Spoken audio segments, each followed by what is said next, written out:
Hello, it's Friday, May 10th. It must be time for another update from your North Carolina Medical Society.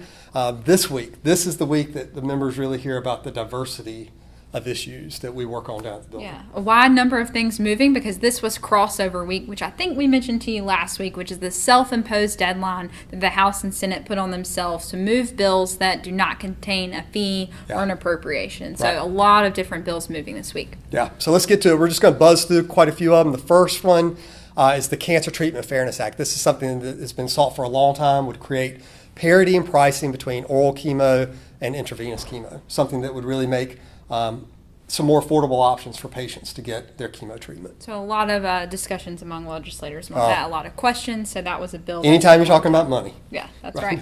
We also saw death by distribution, which is kind of part 3 in the opioid series that we've been talking to you about, both the House and Senate version. The House version went through the House, so that will move to the Senate. Yep. And the Senate version was actually pulled from the Senate floor and re-referred back to the Rules Committee because there were some questions about that bill. Yeah.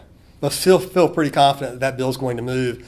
And we're very fortunate that the members, both the sponsors, both on the House and Senate side, have been very willing to work with us to try to figure out a way to make sure that the usual customary practice of taking care of patients that you do on a daily basis is not interfered with. It doesn't become encapsulated by this. We still have some concerns that might possibly happen, but we've got some language in there that we hope covers that right now. So thankful that those legislators were able to get amendments in to clarify that on both sides. Right.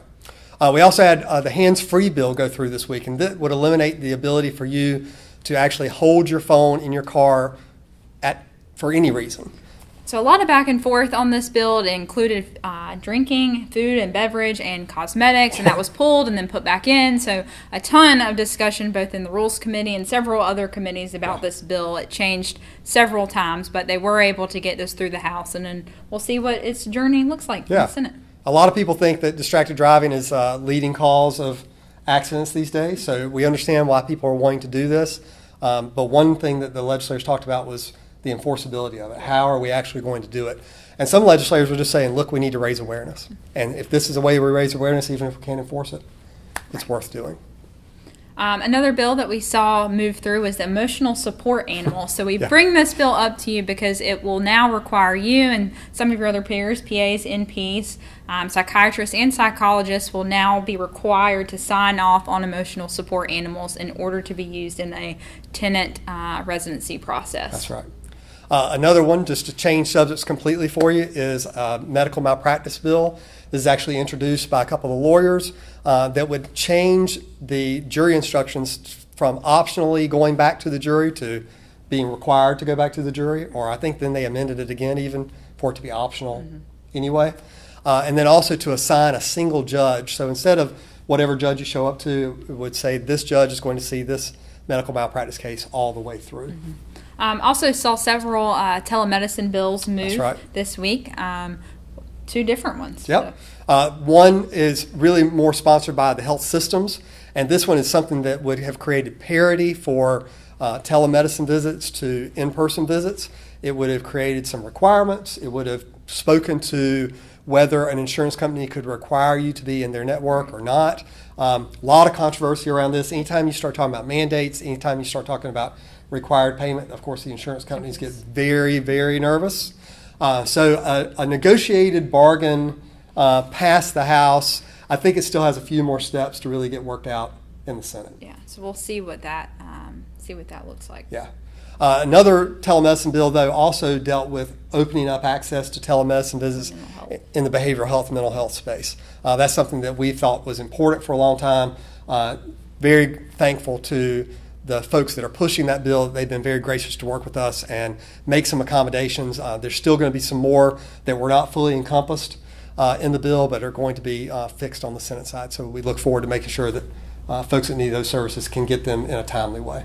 Also saw a bill move on homelessness and being able to provide all different types of healthcare services to homeless youth specifically. We think this is a good bill. Saw it move kind of suddenly, went through the Homelessness Committee and Rules Committee and made it through the floor. So we'll see if that's taken up in the Senate as well. That's right.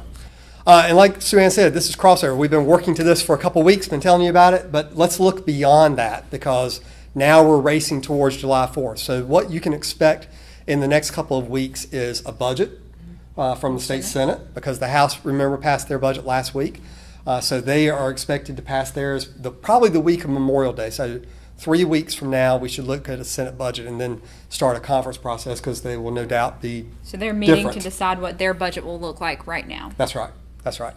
Scope of practice issues that we talk to you about all the time always include a fee, so they are always alive at all times. So we have to be diligent in our relationship conversations back home about those bills. So very important for you to take this time while legislators are at home for the next several days to meet with them specifically about scope. It's always important for you to bring up why team-based care is so important to Most you. definitely. And then finally, we mentioned to you the North Carolina Medical Board bill a number of times. That bill is now moving on the House and the Senate side. It does include some fee changes for the physician assistants, for the PAs. So that one doesn't apply to crossover, so it's just kind of lingering out there, and we expect it to be moving in the next couple of weeks. I want to say thank you to our internal medicine physicians who visited us for White Coat Wednesday. It was great to have physicians in the building meeting with legislators. And then next week we'll have a very big week with several specialties and groups coming for White Coat Wednesday. So if you haven't registered yet, it's still plenty of time to do so. That's right. The entire month of June, we know we're going to be here. So come down and visit with us. Thanks to all those who have done it already. And we look forward to keeping you updated throughout the rest of the time. But if you need us in the meantime, be sure to reach out. Thanks again, and we'll talk to you soon.